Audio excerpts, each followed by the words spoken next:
Welcome to Ear Biscuits. I'm Rhett. And I'm Link. Joining us today at the Round Table of Dim Lighting is improv comedian, YouTube creator, co-creator of one of the most popular YouTube series of all time, Epic Rap Battles of History. That's right, Lloyd Ahlquist, a.k.a. Epic Lloyd. We are very excited about this one because, as you might have known, we've been in a couple of these epic rap battles of history ourselves. Is that like your bragging voice? This is my humble brag voice. I hate to admit it, but we've been in 3 epic rap battles of history. Now, the thing, we love these guys, both Pete and Lloyd. You know, we talked to Pete on last season of Ear Biscuits, and now we get to talk to the other half, to Lloyd. We love these guys because they're great guys. Nice Peter really is nice, and Lloyd is really epic. He's also very nice. Nice, yeah, he's nice too. He's epically nice. But what if he was called Epic Nice Lloyd? Like that would be like weird. He was trying to one up Nice very Peter. Weird. And that wouldn't be very nice, would it? But one of the reasons we love these guys is because I love to get involved in something that I know is going to be great. Yeah. You know, we spend all this time trying to get our videos the way we want them to be, and then we're still not satisfied 90% of the time. But so many times when you kind of get involved in somebody else's project, you're kind of like, well, I kind of think you should do it like this, but I'm not going to speak up. I'm not going to say anything. These guys knock it out of the park every single time. Like Link said, one of the most successful, probably the most successful series. I mean, in terms of a series of this type, definitely the most successful musical series ever on the YouTubes. Yeah, and of course we were recently featured as Lewis and Clark in one of the latest rap battles. Did you hear that, Merriweather? I think they mean to brawl. So here's a clip of that.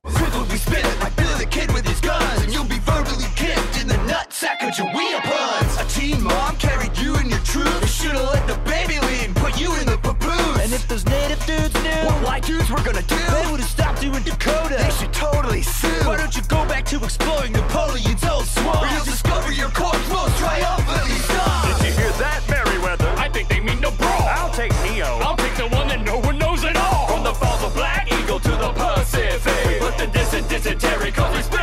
So we had a great conversation with Lloyd. He's already a good friend of ours. Whenever we get to hang out, guesting on a spot like that. Right, so you're gonna get to hear the Lloyd half of the story of how this all came together with Epic Rap Battles of History, and just Lloyd's background in general. A lot of people don't know that he didn't just start with improv comedy, but he's continued with that and actually has a hand in an improv comedy theater here in Los Angeles. Yeah, and I really enjoy picking his brain about improv comedy. He said he wants to write a book about it. That's how passionate he is about it. He has like a formula. Yeah, he has a formula. So that amongst the whole backstory of Epic Rap Battles and the organic, yes, I use the term, way that kind of came about. Right. It's very fascinating. So stick around for that. You will enjoy it. We want to let you guys know, if you didn't already, we just released an album called Song Biscuits Volume 1, released it on iTunes last week. As you know, if you watch the Good Mythical Morning channel for the past few months, on Saturday we have been doing a song biscuit, an original song based on your suggestions, oftentimes a collaboration with another YouTuber. And these songs were conceptualized and then written and performed all in about an hour or so. But you know what? It turned out to be a great set of 15 different songs that you can go buy individually on iTunes, or you can get the entire album for get the whole album, $8.99. And I think it is also available through Amazon if you are not an iTunes person. Yeah, so support our mythical endeavors by downloading that album and spend more time with us in your ears in between these ear biscuits. And we may or may not be animating a few of those. I'm not gonna say. Well, I'm gonna say. But you might have just got the scoop on ear biscuits. We are gonna be doing that. We also want to mention our sponsor, EF College Break. You know, we've talked about them a few times. The travel experts at EF College Break make travel easy, affordable, and even more fun for anyone ages 18 to 28. College not required. Now, here's the thing. When you make the decision to travel and to plan it all yourself, you may end up like the guy who recently wanted to plan a trip to Granada, but he actually planned a trip to Granada, yeah, they sound the same, but one is in Spain and one is in the Caribbean, and he wanted to go to the one in Spain. Well, okay, I thought you were going to say one is in the Caribbean and one is in a prison. Well, so I mean, it could have been worse. Right. But you know what he did? He sued the airline. He sued the airline after accidentally going to the Caribbean? If you don't remember that the one with the E is in Spain and the one, or I don't know, the one without the E, see, I don't know. I could go to either one right now. I would be happy. But the or point just go is, to efcollegebreak.com. The point is that why try to do this? I'm planning I'm not 18 to 28. I'm older than that. But I'm just trying to plan a little anniversary trip with my wife to Santa Barbara, and I can't figure out what to do there. If I could have somebody... How are you going to go overseas? You're not. Right. You want to try to make a real trip happen across a continent? You need help with that, brothers and sisters? Yeah, they have the options. They have the expertise. Check out their website. They've built trips across 6 continents, including a grand tour of Ireland, Costa Rican adventure, and a road trip through Europe. And they provide a tour director who's also a local expert, so you don't get egg on your face unless that's the tour, the egg on your face tour, which is not that is not an option. And don't worry about signing up by yourself because you won't be alone. If you sign up, you will get grouped together with other people that you will like and enjoy traveling with. Well, I can't make that promise, but if you're open-minded, maybe. So do it. Head over to our special URL, efcollegebreak.com/Rhett Link, and we will hook you up with $100 off your next adventure. That's right, $100 off, efcollegebreak.com/Rhett and Link. And now on to the biscuit.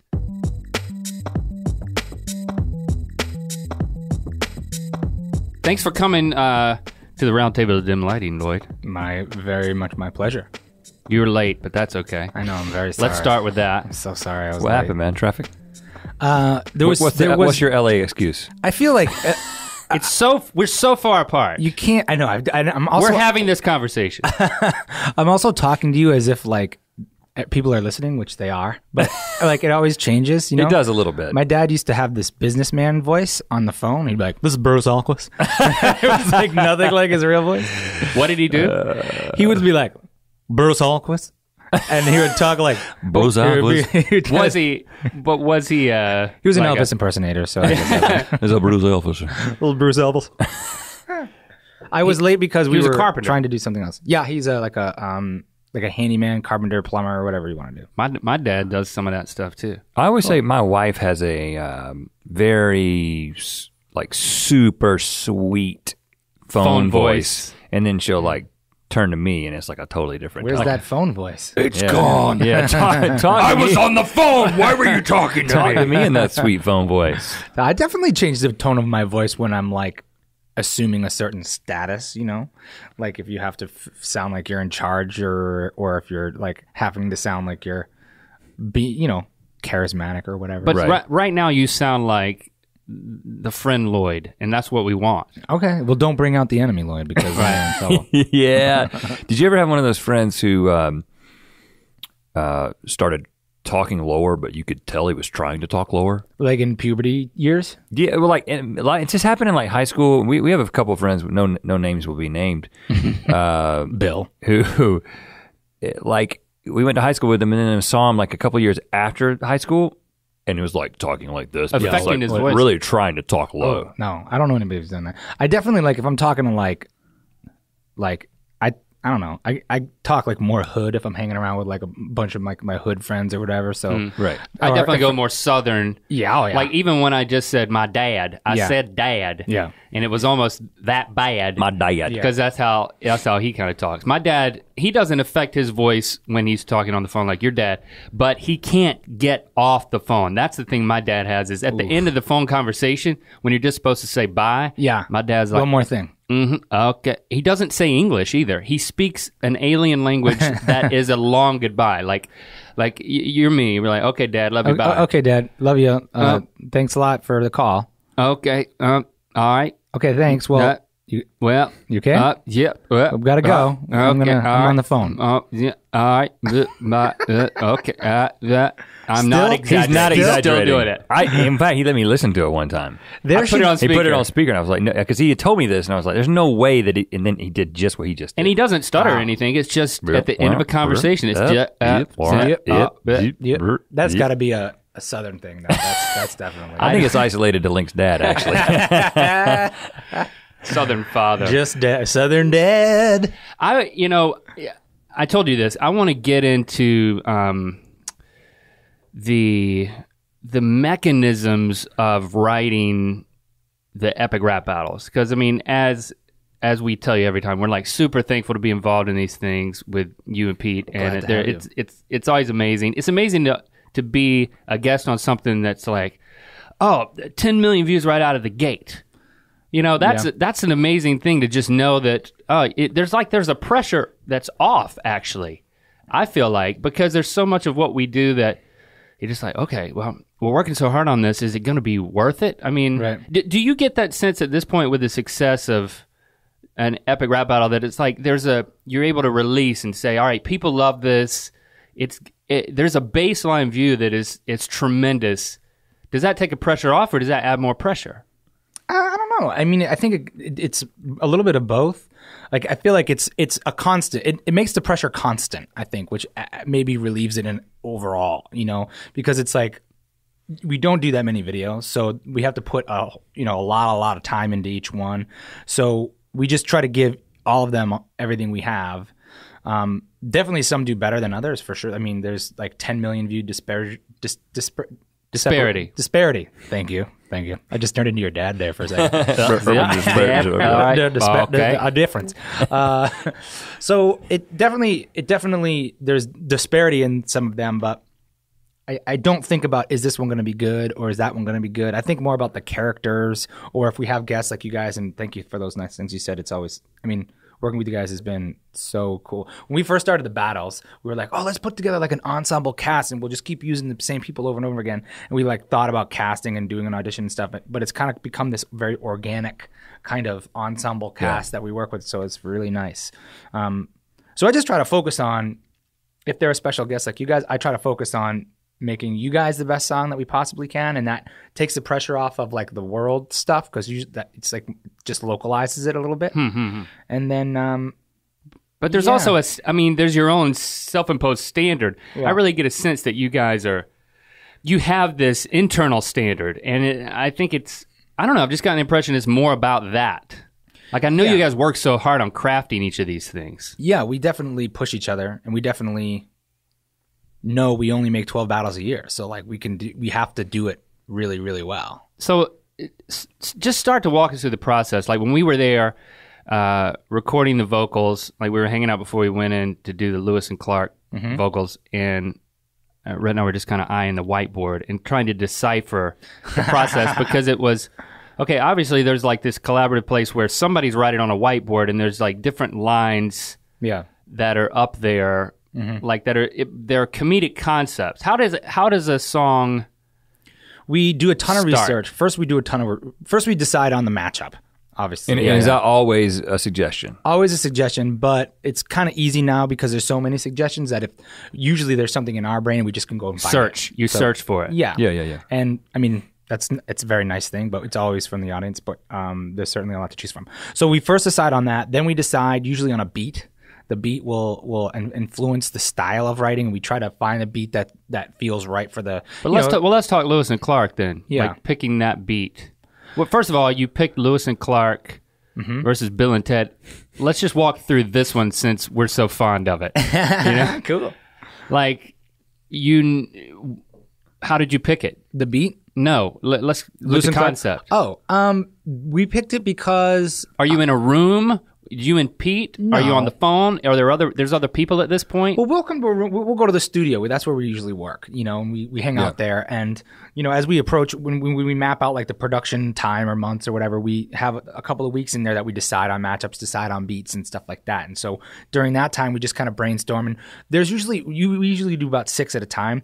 And there's usually about 3 that we've been talking about and didn't get to do the previous season or whatever that like kind of fit in. Or one of us will have our favorites that we'll just try to get back into the so.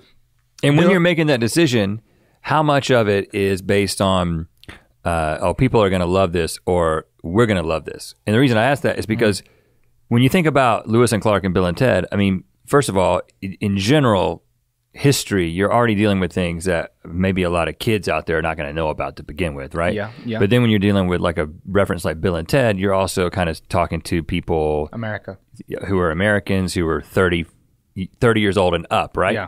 Technically. Yeah. Well, I assume you started with Bill and Ted. You weren't like chomping at the bit to do a Lewis and Clark rap battle? Well, we knew you guys were gonna play Lewis. We knew Bill and Ted versus Lewis and Clark probably since like the beginning of season 3. Oh, really? And it was always going to be you guys from the very beginning. That's a fact. Really? So yeah. So the fact that you guys were playing Lewis and Clark are like, oh yeah, that's going to be great. So that made that really exciting. But you chose a rap battle about Bill and Ted, and then paired them conceptually with Lewis and Clark as like the first step. What do you mean? Like you chose to pit them against each other, the characters. Yeah, for sure. We chose a matchup first, but that matchup has been around for a long time, is what I'm Right. saying. So Okay. the matchup has been around. And so, like, me and Pete knew we could probably do Bill and Ted, and you guys as Lewis and Clark was super easy. So, yeah, I mean, yeah, it's like a specific, we try to do 50-50. We try to, like, stay true to ourselves and see what's going to be funny for us and not try to get too pandery, you know, in terms Right. of, like, we don't do, like, the latest flash in the pan. You know, Yeah. usually the rule is if they're going to be still remembered in 50 years from now, even if it's just by a specific pocket of people, Okay. like then we'll do it. Lewis and Clark are obviously, you know, Yeah. they're going to be there. And Bill and Ted, Keanu Reeves is still very, popular, and that other guy, you know, whoever. Yeah. Did you see John Wick as part of your reconnaissance? Who? That John- new Keanu movie. Okay, I have there's my not- answer. No, I saw it. I heard it was good. Was it good? I read that it was not good. as good as it was made out to be. Oh, Sorry, but it was better Keanu. than people expected it to be before they wrote that it was better Yeah, than you right, expected exactly. to be. Oh, yeah. Right. So Was it that's better the- than Jupiter Rising with Channing Tatum? Haven't Oh, seen gosh. that. No. I haven't haven't seen seen- that either. So Take that, so, Channing Tatum. so you finally get around to making this one, and like, you know, we're basically just sitting on the doorstep, just waiting to come in and like record another one. You didn't even have to ask Yeah, us. dude, we got more. And I think I told you this, but one of the first books that I remember reading as a kid and crying in my bedroom alone when I was done reading it was a book about Lewis and Clark. When they finally made it. When they finally made it. Wow, 'Cause you cried? I cried. I have never cried because I've never book? cried reading a book. I'm a grade school kid in my, like, I don't know. It was a long book. It was a part of my life for a long time because I'm a slow reader. Yeah. And they finally made it. You were finally done with the book And after 18 months. No one told me they had made it, Lloyd. I mean, were like, No one yeah, spoiler yeah, alert right. you Yeah, the yeah, right. history of the United States. yeah. Spoiler The alert. suspense. They made you, it. you were in the suspense the whole time. You know, yeah. Why would they have a book about these guys if they didn't make it? it really Good try. It was really called- connected with me. And they died. Well, it It did get sad. The suicide was not it part of is. the book. Yeah. It In is like sad. my grade school Yeah. level version. You the learned lyric- that from Ken It's a little Burns. sad. I learned that from the Epic Rap Battle lyrics. Nice. No, I Oh, did you learn, knew that from I Ken learned that Burns. from Ken Burns. I didn't know that until we started doing the research. I didn't know he killed himself until we started reading about it and stuff. So then you sit down and you start writing this thing.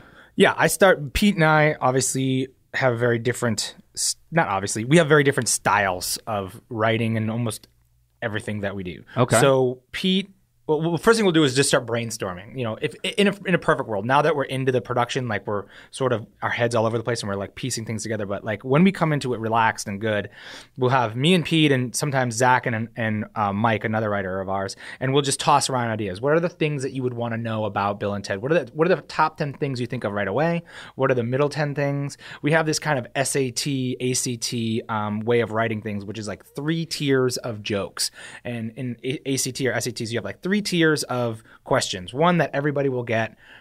Mid-level B is like, you know, a couple people will get, and then, more average people will get, and then C is like a really niche, only super fans will get. So we Now, try to, let me ask you, are you describing it that way to us, or is that how you talk amongst yourselves when writing too? Like, we've got our 3 tiers, and are there 3 tiers on a whiteboard, or is this just... we don't get that structured with it. That's just what we have in our brain, and we talk about it that way when we talk about the writing process. You want to be able to categorize a joke to know that if you've got a whole song full of third tier jokes, or you want an even dispersion of jokes. Yeah, you want to be able to, if someone's never seen Bill and Ted, you want them to be able to understand from watching it and seeing it that it's funny. But then you also have to have those jokes that the Bill and Ted super uber fans will love. Yeah. And then the middle of the road jokes that like, I'm kind of familiar with that. Yeah, I remember that. Oh, that's that Rufus guy. Oh yeah, I remember him. That's great. Yeah. So we'll list out because the you know things. you're going to get the Sacagawea joke in there. It's just a question how. One of the best. One of the best. Nut Sacagawea puns. Yes, it's one of the best. So you're starting with comedic concepts categorized on a whiteboard. Yeah. There's no rhyming pairs. I mean, I saw it for another one. Yeah, not yet. No couplets yet. Usually, we'll just kind of be like, okay, these are fun. This is good. This is good. This is good. Yeah, you should know that. And then out of that, usually some sort of rhyme will come out. Like if you say Sacagawea, someone will be like, what rhymes with, that's a fun word. What rhymes with that? Usually we'll do that for a while and then break away and start writing on our own, like writing jokes together, crafting jokes together. Do you divide up who's writing what, or you're like, No. you're both working on the same thing independently? It's gotten really, really varied. Like your guys' verse, like in past songs, like in the Ninja Turtles, like Pete wrote the first part of the artists, and then I wrote like the middle part, and then he wrote the back end, and I wrote the front end of Ninja Turtles, and he wrote the front end, and then the other guys are like punching in jokes and punching up jokes, and like anybody in the room could be saying something. Dante will say something, or And how many people are in that process at that point when you're in the room? 4 or 5. Yeah, Okay. usually 4 or 5, and then usually it comes down to me and Pete one night late, like just Working it it out, and getting yeah. it done. Yeah. But okay, I'm really going to dig into when you go into the room by yourself, because I mean, it's fascinating for us because we also do this, and first of all, we're not going to both go into a room and write the same verse, because then that's double work. Yeah. We're going to divide this thing up. Yeah. Yeah. Yeah. So you're a little crazy there. I mean, Rhett and I don't want to create any more work. If he's going to write something, I'm for sure not going to also write it. Right. And risk it not being used. Well, we don't do it that way. Like we'll divide it up, especially if I'm playing a character and Pete's playing a character. We'll spend a lot of time writing each our own character. But Right. Pete does a lot more of the mixing and a lot more of the like costuming and stuff than I do. So at times I'll need to carry a little bit more weight on the writing, on just the writing side. Okay. And then it always changes once you go into the studio to record it anyway. So when I used to write back in the day when we used to butt heads a lot more with everybody, I used to like write these jokes and really fall in love with them and really have them be precious, and to be like, it would be like a big argument when we were trying to change them. And now I write things and I think about 85% of it will stay. Like once it get at first, like as it gets down farther and farther, as it closer. But like we've changed the entire back ends of the song in the studio on the mic in the headphones just because it wasn't feeling right for some reason, Right. or just wasn't going right. But when you're like in there writing your piece, like you wrote the beginning of Lewis and Clark. You can't be starting with Lewis. You can't and be Clark. starting with Lewis and Clark. Yeah. Yeah, Gotta I keep did. going. They got a path in my sea, like I walk in. that a used to park. be we blaze a trail, and it used to be blazer trails, but then we used blazer trail later on in the song. We're like, oh, we gotta change the front one. I was like, Can't oh, yeah. blaze You twice. can't blaze twice. So they cut a path through MCs like a walk that almost in works the park. better now. Yeah. So that's what I want to know, because you're sitting there. You've got jokes. That's how we start too. We have jokes. We used to fall in love with like that sounds good, and then no one cared if it wasn't funny. But the thing that you got, I'm always in awe of you guys, is how amazing the flows are. I mean, there's the level of artistry. It's so difficult to bake comedy into something that sounds so legitimate. Wow. I mean, it's not comedy music. You're making Usually rap music. you have to make a compromise. Yeah. In one direction or the other. And so how does that work? I mean, there's this I know, because I've had to learn it. I've actually tried to do it a lot. Right. And that's create something that has an amazing flow that I would actually sound like an actual rapper. I want to see that comment. Yeah. Because those were my heroes as a kid, rappers. Yeah. So I just want one comment and thousands to say, well, that was actually a good flow. That's good flow. But you obviously give a lot. You devote a lot of effort to that because it it shows. But how do you do that? I mean, you're sitting there saying, well, I mean, I always, whenever I started rapping as an escape from comedy. So I never wanted to do comedy rap. And I consider the rap battles comedy, but no more comedy than any other rap battle is. It's just more understandable and digestible because everybody understands the context. So I don't really consider myself a comedy rapper. If you look at any of the original music that I do, it's all hip hop and none of it's really funny. So I do write it just like a regular rap song. And then, in coming up with the flows, I think that's the kind of the art of being an MC and being, it's like skiing or slaloming or something or surfing or figuring out how you want to, like, the beat is that double dutch, and then you just got to figure out what your woo up is once you get inside of there. And then, that's why the beat is so important. And it's tough to write the track without the beat first because that can start to sound really like repetitive after a while. So, and back in the day when we used to write, you can hear it too. We've grown as you get, but you can hear the jokes split it up. You can hear it's like set up punchline, then set up punchline. Oh, yeah. And now as we've evolved, you get longer verses that kind of flow and they're all blended together a little bit better. Right. When you can get that, I mean, boy, back in the day we would have maybe 3 setup lines for one punchline, like, and you just hear it. It's just like throwaway. It's like, just to get there. But it's interesting that I hear you saying that you're not even doing setup punchline anymore, really. I mean, there's some of those in there, but that's not really the approach at all. Everything's a joke. Everything's it's purposeful. conceptual. Everything's purposeful. Yeah. Mm-hmm. It's punchline. That's how we do it. Well, an interesting thing is you may have forgotten this, but I remember the first time Pete sent us the Super Mario Brothers and Wright Brothers, and we were the Wright Brothers, and he sent us the lyrics, and he sent us the lyrics, and he was like, he kind of had a little bit of a, let me know if you have any thoughts or kind of thing, and so we were just kind of assuming that this is probably like a lot of the collaborative videos that we had done in the past. We kind of wanted to like do our due diligence to kind of make it our own and that kind of thing. So I didn't know what he meant by give us any notes.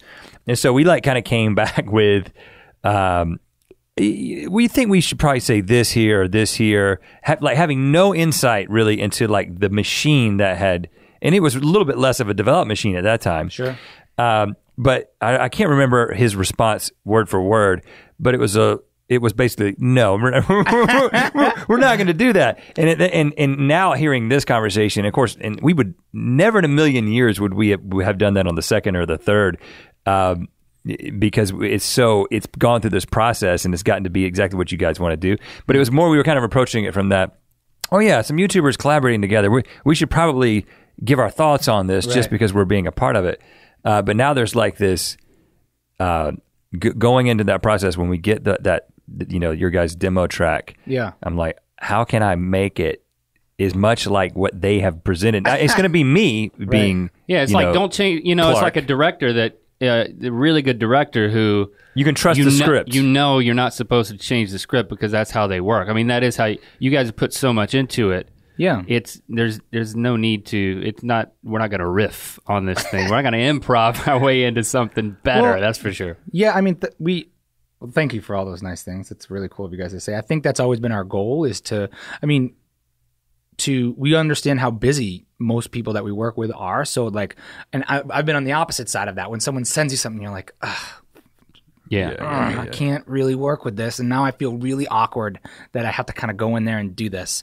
So our goal was always to like try to blow people away with the demo. But when you're writing for Snoop Dogg. Yeah, man. At that point, we learned a lesson from that. We learned a big lesson from that. Really? And it was it was empowering, I guess, because we wrote the lyrics, but we never sent him a demo. And he was playing Moses against Santa. Santa Claus. Which is what a bizarre. I love that pairing. I was scratching my head a little bit on that one, but okay. Whatever. But we didn't send him a demo. We just sent him the lyrics because we're like, that's Snoop Dogg. He'll figure. He wants to do. And he was. You sent him the instrumental. We sent him the instrumental and the lyrics, and we sent him the Santa part, and it was just holes for what his part was. So there are no vocals for his part, right? And he was joking around. I was like, these dudes are messing with me. And they didn't even send me a demo. They just make me freestyle on this thing. So we were like, we took out of that. Oh, and it was like a sort of a light bulb moment of like, of course, like as least work as a guy that's that busy has got to be. Send him that, and then if he wants to change it, of course he'll change it. But like. So he came in and that was the flow that he had come up with, or he asked for a demo later? We never got to track with him. He just went to his own private basement studio with his guy and just send us back and worked the it out. song. And it was still awesome. Yeah. But like I think he just thought that was funny that we didn't send it to him. We were like, oh man, we didn't want to step on your toes. But you never did. You heard this after he had come up with the flow and everything. Yeah. So you put Snoop to work. Well, we did make a demo. We made a demo of it. But you didn't send it to him. We didn't send it to him. Putting that you Snoop scared Dogg to you. work. Oh, I scared can of totally Snoop. get that. So you put Snoop to work. Hey man, got to do it. And was his better? Oh man, I mean, Don't answer. it was. Yeah, I didn't ask It was that so question Snoop. because It was you have to so- say yes. we got I'm sure it on was great. tape. We got it on tape that when they sent it over, and it was like we downloaded this file, and we're like, we're gonna hear Snoop sing our stuff. Yeah. and we have the whole video. We're gonna put it in the BTS, but I don't know, we didn't get in there for some reason. But like, it was just like us being like, whoa! It was crazy. So for Lewis and Clark, you get to this point where you know that, all right, they've discovered a whole bunch of stuff. And so what are you gonna do with that? Yeah, we thought like in that, that like sort of roundtable discussion I was talking about, we thought it would be cool to like for them to list off a bunch of stuff. And then I went online and I did like a search for, I don't know, Lewis and Clark animals. And there was like this one page that listed off all the animals that they discovered. And it was really, it was like a long You're like, list. I bet some of these rhyme. Weasel, eagle. Yeah. And then Beaver also eagle, rhymed with Weasel and Eagle, I think. Yeah, because it does, man. It does. Rattles. So Zach, the guy who played Einstein, he's like the most wordsmith of us all. Like he's the best in terms of like syllables and the crafting of a word that comes together. So for that section, I sent him that link and the idea, and then he sent back like 3 different versions of a list, and then I took what he wrote, and I like kind of worked it into the beat, and like so it changed probably like 30% more. And so that's how that process. It's really nice. It's like a handing off of the ball to each other quite a bit. So it's really it's a nice collaborative process. We want to get back to, we want to go back to the Lloyd, the pre-Epic Rap Battles of History Lloyd, to figure out how you became this guy. Okay. And that takes us back to New Hampshire. Yeah. You were born there? No, I Where was were you born in Staten Island, New York. Okay. So I was born in New York, and I moved to New Hampshire when I was like 3 or 2, and I spent like all of high school and up through high school, graduated high school from New Hampshire, and then I've Siblings? moved around. 2 brothers, my older brother Kirk and my younger brother Travis. So the middle brother, what's the dynamic there? I Got lost in the mix. I got Lloyd lost in the mix. Lost in the mix. I got to be a little bit of both because my younger brother is 8 years younger than me. Oh, okay. So I was the younger brother for like the first 8 years. So that was cool. I have a great relationship with both of those guys. They were great. I'm going to be an uncle soon. My little brother's having a baby girl. So I'm going to go down. He lives in Florida. How old is the older brother than you? How many? Kirk is a year and a half older than me. So was he the one who was like bringing the rap tapes in the house? Nope. Oh, really? Not at all. That's not my brother Kirk. How did I get into rap? I got into rap.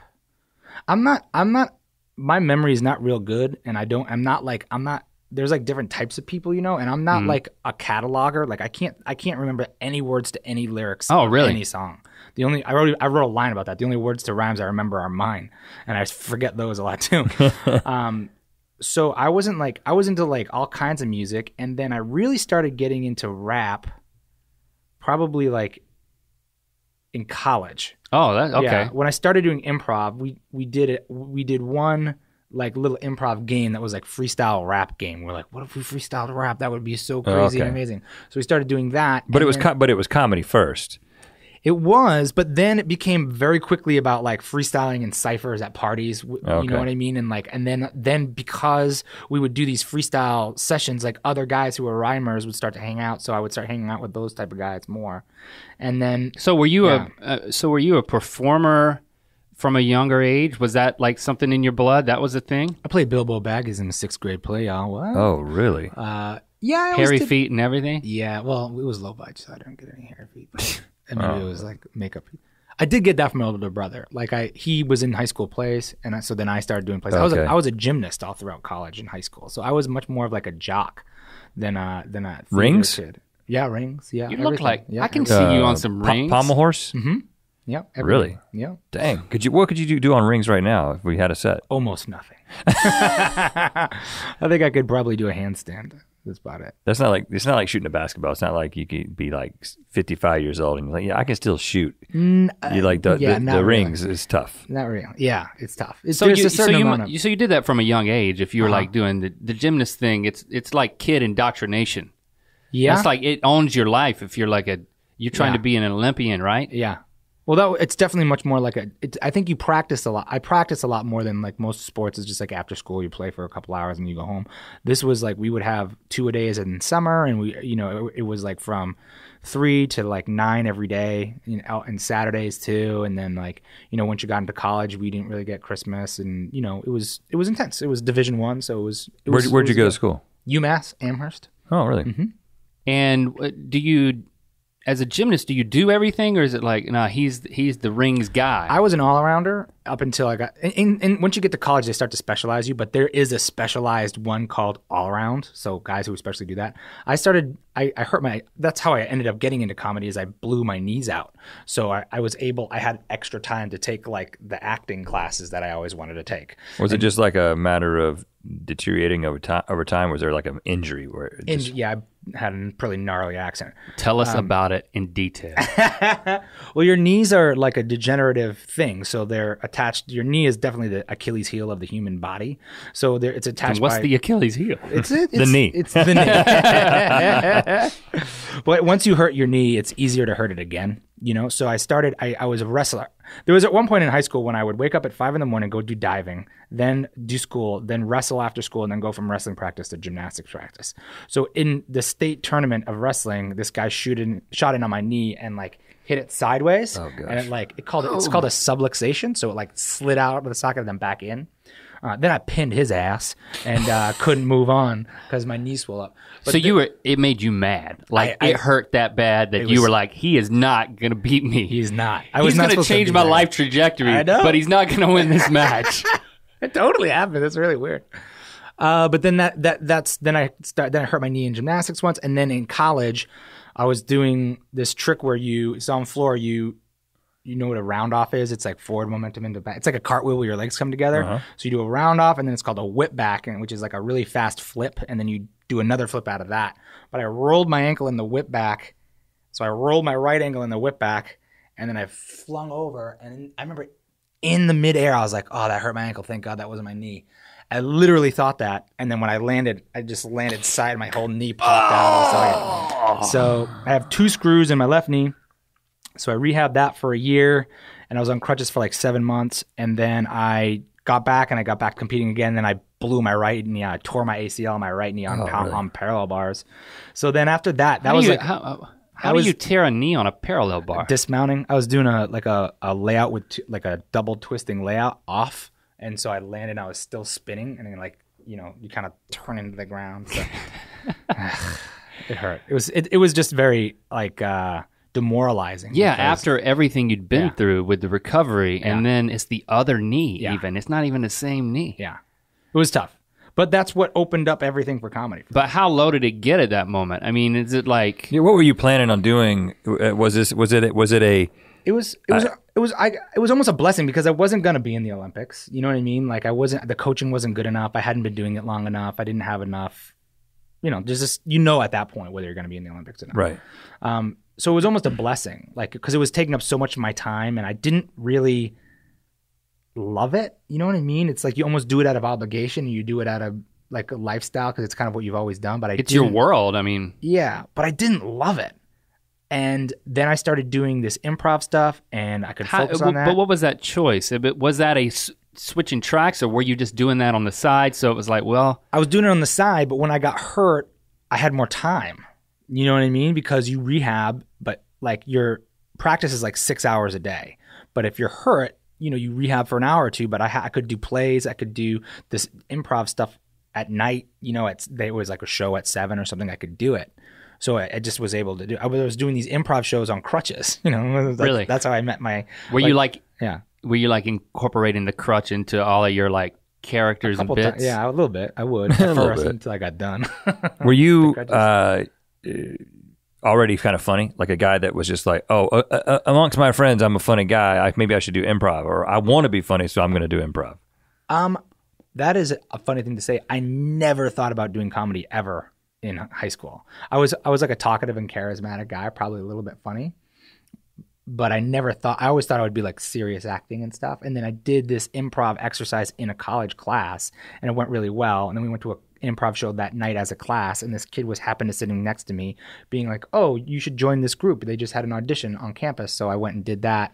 And that's how I got into doing comedy. I never thought I would do that. What do you have that makes you good at improv personally? I have, there are two types of improvisers. There are like two categories. There's heart players and head players. And head players use their mind to protect their heart. And they make funny, witty, sharp jokes. They're intellectual players. And I'm very, very pure heart and character player. So I'm not, like I said, I don't remember lyrics. I can't make a lot of deep references or anything, but I can react and emote and play pretty honestly, and I'm pretty physical, and I think that helps. But yeah, and definitely rap battles has helped me be a lot better at characters, which usually plays pretty good too. I don't mean to make this about us, but I'm just trying to process, having never taken an improv class, but talk to a number of people who come from that world. I'm very fascinated with it because we do a lot of improv and we just kind of feel our way through it. Yeah. And even in deciding how we want to take a particular episode, we were having a conversation this morning about who should lead and who should react depending on the thing. So I'm just like, okay, who's the head and who's the heart? That's pretty, there's a blur to the line, obviously. Yeah. But if you have to categorize us, it's pretty obviously Rhett's more of a head guy and I'm more of a heart guy. Yeah. The thing about, but I'm also the guy who like remembers all the lyrics. Right. I think that's a totally different thing. That's a totally different part of my brain. But like, if you tell me to remember a line or like, you got to deliver this in this way, or I'm gonna zing them with this one. Yeah. It's like, I'm gonna flop. But if it's like a rap he learned in second grade, he can, right off the top.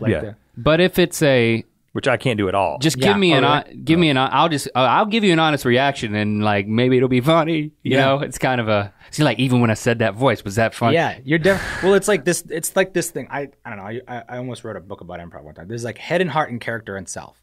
So are you making this stuff up? Is this are these your principles that would be in your book? Yeah, that would really. Yeah, the head and the heart. This is your thing. Yeah. Okay. Yeah. I think so. That's what I would. Well, I wrote a curriculum I own this comedy theater, and there's a training center, and I wrote a curriculum there's like 6 levels of classes there, and it's changed a little bit since then. But I wrote the first curriculum, and you have 6 levels of improv, and you go through. It's but head and heart and character and self. So the other thing, I don't know how much improv you've seen, but like some people play themselves on stage most of the time. Like they're like a version of like a Kevin Costner or Harrison Ford, like the improvisers are the same way. Like they don't change the way they improvise too much. And then there's guys I think I'm more this way, you'd probably be this way too. It's like much more character based, like bigger. Shapeshifter. Yeah. Like a Johnny Depp or like a Tom Hardy or somebody like that who like really goes the other way. But you can have a guy who's like a character player, which is big and out there, but he can also play from his mind, you know what I mean? Which is what I think probably you would do if you're like a fairly cerebral guy but does characters. That's what you would do. See, I don't think I'm a mind guy at all. I think I'm a heart guy. It's heart, just full of heart. Whatever. I'm all heart. Or whatever's gonna come out. The more calculated it is, the more it probably ain't gonna work. Yeah, for me. That's cool. If that's what you mean. Yeah, maybe that's true. We'll have to get you guys in an improv class, and we'll find out. Well, yeah, we definitely talked about it because it's almost everything we do is just pure instinct and not. And it's just if there's any sort of curriculum, it's just something that we discussed amongst ourselves. Well, you guys have been trying together. To discover. You guys have been friends for so long. It's like, that's so that valuable. That helps, right? That's so valuable. So I want to because I don't think a lot of people may not know that you own this comedy theater. So this is a big part of who you are in your life. So and it really highlights that pivotal moment where you switched over. to kind of go Yeah. back to that point Yeah, in so the story. so you're trying improv for the first time, and then where does that go? I met. So I was in college. I auditioned for this improv thing on crutches. I met a guy named Aaron Krebs, who I still work with today, own the theater with today, and got into this improv group. Started improvising. And this is where? At UMass. Okay, UMass. And at UMass, the first year there, I was like hanging out with all the jocks and all like the jock guys because that's where I was. And I didn't really, it never felt like I fit in. I just didn't get it. I didn't have, like they would like bust each other's balls all the time and really, you know how, I don't know, there's certain people like they could be friends with you, but they're gonna like, they're macho kind of. I didn't like that. So I ended up meeting these improv dudes and we got along really well. And I finally had this clique of friends and we started like doing these shows and doing a show every week and the audiences grew and grew and grew. And then we started touring a little bit and there was 6 of us guys who really clicked, 6 of us. And so after I got hurt in college, that it was my junior year at the end of the year, 3 of those 6 guys were going to graduate and then the group was kind of going to fall apart.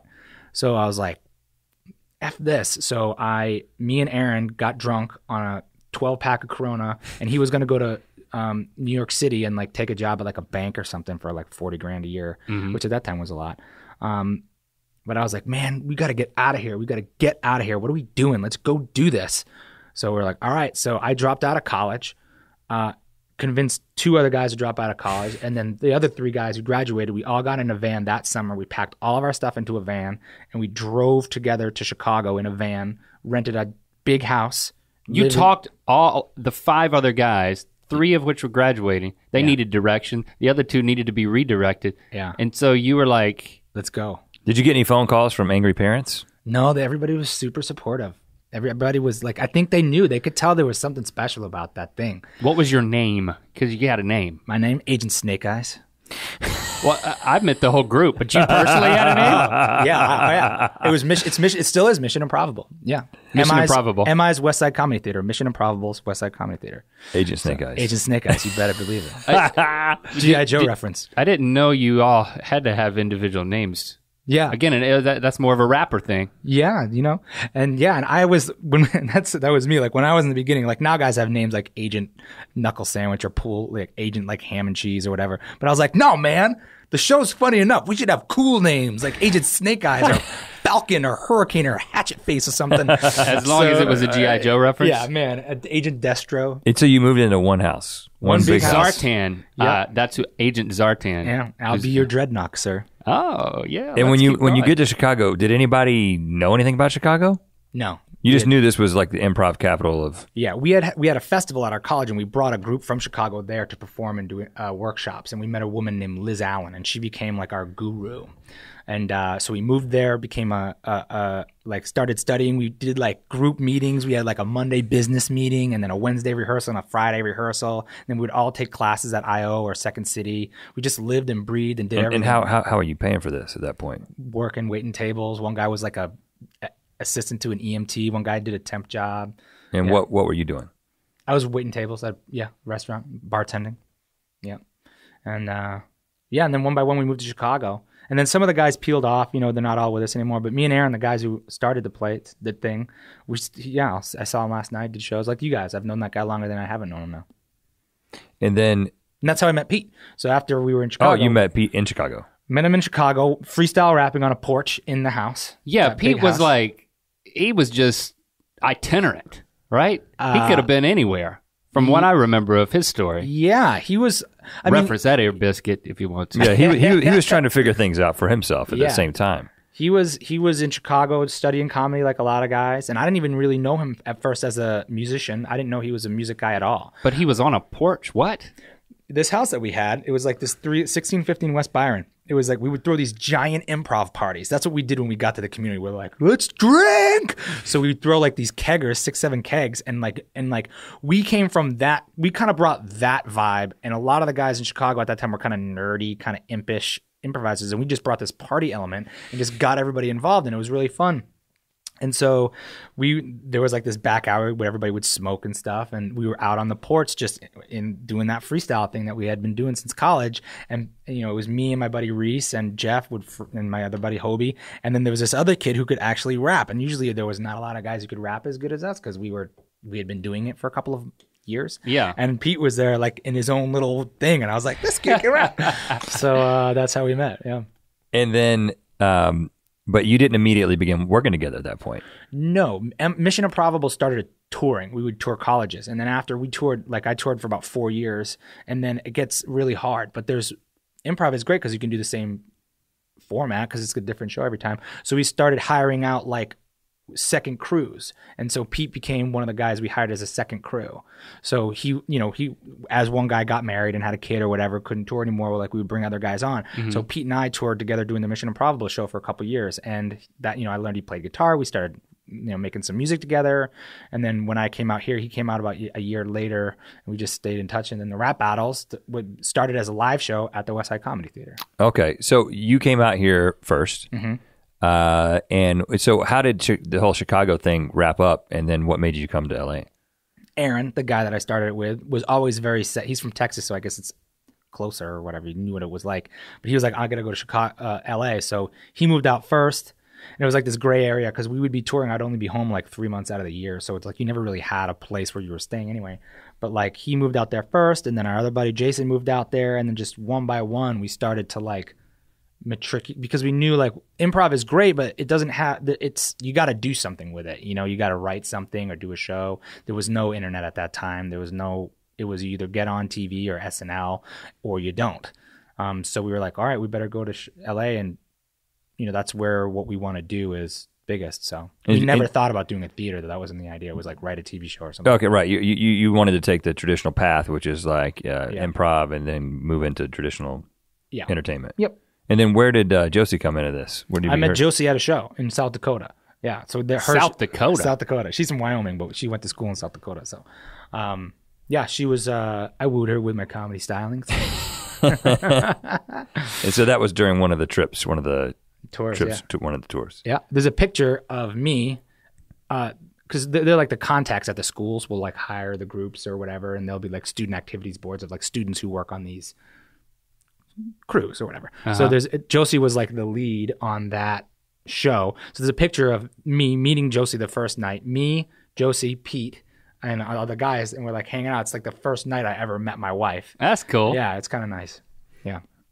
And okay, so eventually, and when was that? When did you meet her? How long has that been? That was 2003. Okay, and then you guys got married when?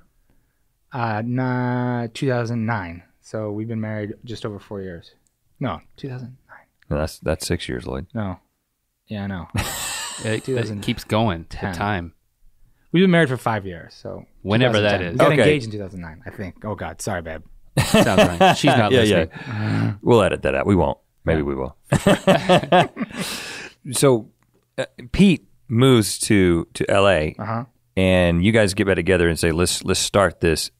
Did it start as Epic Rap Battles of History? Was that was the first idea? No, it was a complete accident. It was a complete accident because I never even I didn't watch online videos before the rap battles. Like my second video was Vader Hitler, so I wasn't like into it. I didn't know anything. The rap battle started inside of a live show called Check 1 2. So it was me and Zach, who I met on the road, and he was another guy that we would rap with all the time. And when he moved to LA, I was like, we should do a comedy freestyle rap show. So we made this show called Check 1 2, and it was like an hour show and have like 5-minute long segments. And it was like hold up your stuff, and we would rap about somebody's keys or rap about whatever. We're like, what's your name? Rap about Rhett or rap about Link. And then one of the segments was a celebrity rap battle. Okay. And we would get 2 suggestions from the audience, and it would be like, okay, Barbra Streisand versus Lionel Richie. And then we would go off and put these fake necklaces on and be like, everybody knows there's a long-standing beef between Barbra Streisand and Lionel Richie. People are getting shot. No one can get out their house. We're going to bring it now to the stage. We're going to squash the beef in this rap battle. So then we would freestyle rap battle. And Pete came and saw that show. And this is all, completely improv. And how often does it not work? About 50% of the time. Really? It failed about 50%. But you could come up with some cool stuff. When it fails, how would you deal with that? Well, when you're watching a show, the audience understands that it's really hard. So as long as you have charisma and you can keep going, you're fine. It's just about not being embarrassed. You can't lose confidence and just go into yourself. How important is it for it to rhyme which is more important? That like, oh, I said something funny, or that actually rhyme? It has to rhyme, right? One guy can get away with it if it's like so me versus As a joke. But one guy has to be able to put it together. So you can do it without a beat. Like if you watch rap battles online, a lot of the rap battles they don't have beats, so you can kind of like it's stretch it out. You can stretch it out. It's not you don't have to be as articulate. So we would do both, but I told that. I kept talking about this rap show with Pete because he and I used to freestyle a lot. And I told him about this segment. And he had just started with Maker because I got an email at the theater from a gentleman named Benny Fine. And I still have it saved. And he was looking for writers or comedy people for this upstart company that they were doing where they would take YouTubers and put them and help them collaborate together. And that was the station at the beginning. Yeah. And eventually became Maker. Eventually became Maker, now it's Disney. So I sent Pete over there and they hired him as like a little songwriter. So you got Pete... Pete owes almost his whole life to me. The Fine Brothers emailed you just blindly as a theater opener, yeah. Yeah, and then you sent Pete over there. Yeah. And then Pete started doing YouTube and getting really into that. And then when he saw the show, he was like, I love this segment, dude. I think we should do a video of it. I think we should call it Epic Rap Battles of History. And we'll ask like the audience, whatever. And I was like, all right, whatever, fine. Sure. I'll come over after work or whatever. Because he had made other videos. He was making his like picture songs and he was getting going. Yeah, he was doing the musical comedy thing. Yeah. And at that time, if you got a thumbs up from Shay Carl or Kasim G, that could change your whole world, and they were doing that at the station and in Maker. So he was like, I think we should do this rap battle thing. And then, so we wrote the song. We picked a beat. We wrote the song pretty quick. And then I went in. And who was it? Which one was it? John Lennon versus Bill O'Reilly. And then I met Dave. Dave McCary was the third and very, very not most important, but a very important part of this. Dave came up with, because I had done videos before, but I was like, oh, whatever. Usually it was like, whatever. But I walked in, did the thing. It was cool. It was fun. We did this rap thing, and then I left. And then like maybe a week later, they sent me this cut, and I was like, whoa, that is far better than I thought it was going to be. Like it was just. This was just the track. This was the video. This was like a rough cut of the video. Okay. So it had all this stuff going on, and it was like all this. It was just engaging. Right away, I knew it was something pretty cool. And Dave had edited it. Dave had edited majority of it, and he came up with the logo even. And now Dave is at SNL, right? Yeah. Mm-hmm. Yeah. Okay. Yeah. So that's where it started, and then. Yeah, that's where I could talk about myself. So you were like, I'm back in. I'm gonna come back in for another one of these. Let's keep doing this. Yeah, I mean that was because it was how big was that one? It was. Vader Hitler was number two. Yeah. Right. So that's the one that really took off. Yeah, that's the one that did it. Yeah. But it didn't take. The first one I remember looking on Pete's channel and being like, "Whoa, the video I'm in is like the second most viewed channel on Pete's channel." It was pretty cool. It was like 400,000 or 500,000 views, which was good. But then Vader Hitler went really, really big. And then we kind of followed it up with Norris and Abe Lincoln. And that, I think the fact that we did 3 of them in a row that were pretty good, they were all good, but they were, it never got really corny. It never got really cheesy. The concept held.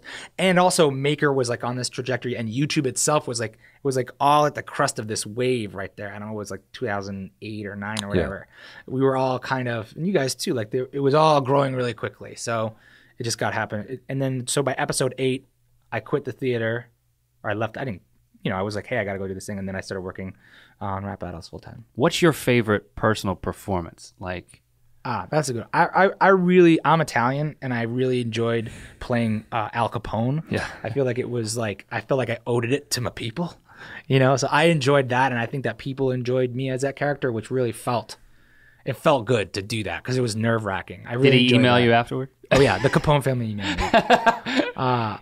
I think that I have to say Hitler to some extent because that character's been so good to us. Did he email you? I got an email for Hitler. I feel like, I don't know if, I feel like I can play that version of Hitler in places that you shouldn't be able to play Hitler, just because of whatever that is. The sort of like Germany thing. So right. I really loved Walter White. I really loved Hannibal Lecter this last time that we did. I'm really loving some of the battles that we have coming in the new 6. So I saw some pictures that yeah. excited me. Yeah. A I lot. like the tough guy. I like the tough guy characters. Right. I guess that's always been my thing. Maybe it's the athlete in me, but I like those guys. And one of the things that you've done is you've developed your own online presence apart from ERB with the Epic Lloyd channel. And one of the, I don't know how many you're doing anymore, but I really enjoyed all the ones that you have done are the Diss Raps for Hire. Yeah. Tell us about how that idea came about. First of all, I apologize to everybody out there for not doing more of these. I really wish I could, and it's not that I don't want to do them. I don't know, and maybe you guys, I don't know how you guys do all the videos that you do. I just haven't had time to sit down and like punch one out or like write one out. So Diss Raps for Hire came from me as a kid when there used to be like your front page of YouTube or whatever. It was like that front page, and a kid just wrote me. I started putting up little raps and stuff like that, but a kid wrote me and was like,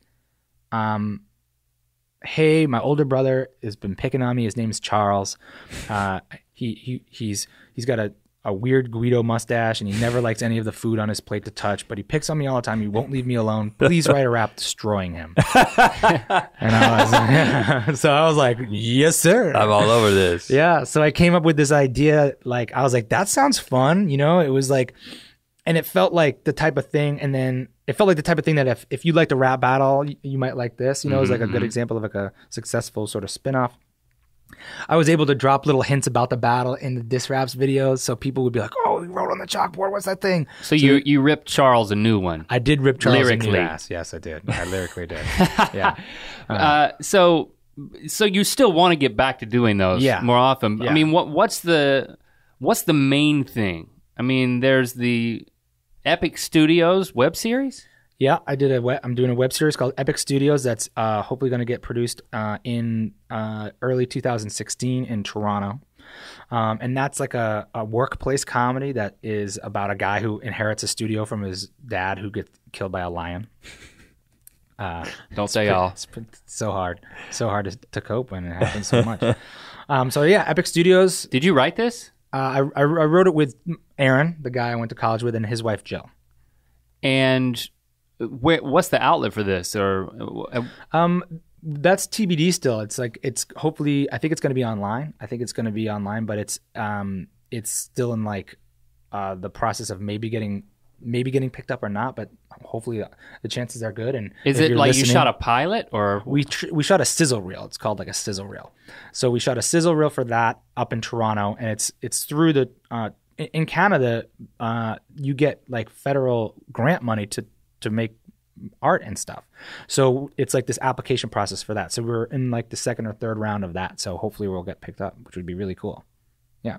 So Epic Studios, and then Diss Raps for Hire on the Epic Lloyd channel, and try to do that, and just original music. And then the big news is the Rap Battles tour, which is in August. We start touring in the middle of August, right after this season gets over, and then we go on tour in the United States for a month, and then we're going over to Europe, so the UK and France and Spain, and a bunch of dates over there. So I'm really, really excited for that. Can we come? Yes, you absolutely can come. Actually, if we do a show here in LA, we're going to ask you guys to come and perform. So did you just ask? Because we just said yes. Yeah, Rhett Link. I mean, I'm talking Spain too. I mean, dude. Hey, I can swing by Spain. Swing by. Swing ole. We have to say ole. Yeah, I'd love that. Yeah. We got to practice a little bit more than we did before we got up there for VidCon and like started our like Mario Brothers thing. Like that's hard. At the wrong. It's hard. The crowd was very loud. We got to start. We had to start the song. Yeah. I'm like looking at you and Pete and like, come on, wink or something. we were so mad at ourselves after that. And nobody noticed except us and Pete and you. I was just I was mad. We were going back home. We were driving back up to LA from Anaheim, and I was just mad. And I texted Pete and was just like, "Man, I feel so bad for not coming in at the right time. We're the Wright brothers, and we started at the wrong time." And he was like, "Man, don't worry about it." I totally screwed up Vader Hitler at Playlist. Vader Hitler starts with a and there's like no. There's no like, what are you supposed to do? It's just like you got to be in here like 2 click track. 4, yeah. Then we put that in, but the click track or the beat is like the hardest thing to hear when there's like a big audience or whatever. Yeah. So it's like I missed it. So like it's like the biggest nightmare ever, aside from literally forgetting the words, which I didn't do thank God. But like, it was just me being like, I made off Hitler. It's so bad. It was bad. Okay, I feel a little bit better now. Yeah. All right, dude, this was fun. You got to sign the table. You All earned right. it. Thank you.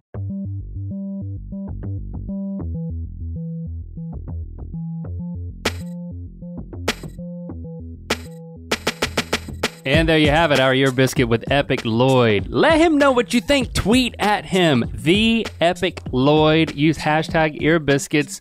Always appreciate you guys tweeting at our guest and let them know that what you think and what you appreciate about their conversation.